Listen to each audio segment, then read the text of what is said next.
The rise of these religious radical movements is, historically speaking, relatively recent in the context of the history of the Middle East.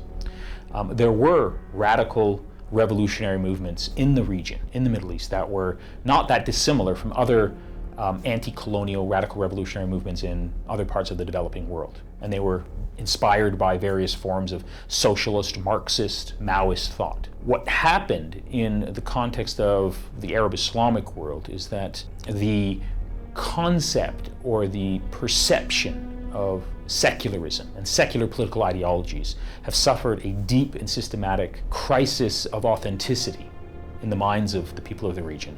And as a response to the perceived failures of secular, nationalist, radical revolutionary ideologies, people then, as we got to the end of the 20th century, started to look for alternative ideological paradigms and projects. What's going on in the world today makes it a bit more difficult to believe that Islam is not inherently bent on world domination, that Muslims have no religious duty to subjugate non-Muslims, that Muslims and non-Muslims can coexist in peace.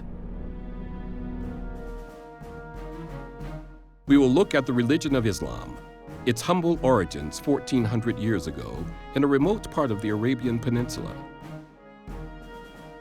its fundamental tenets, its growth and remarkable spread over a large part of the globe. Then we will look at what many scholars point to as the seeds of present-day radical Islam, the Wahhabi reform movement.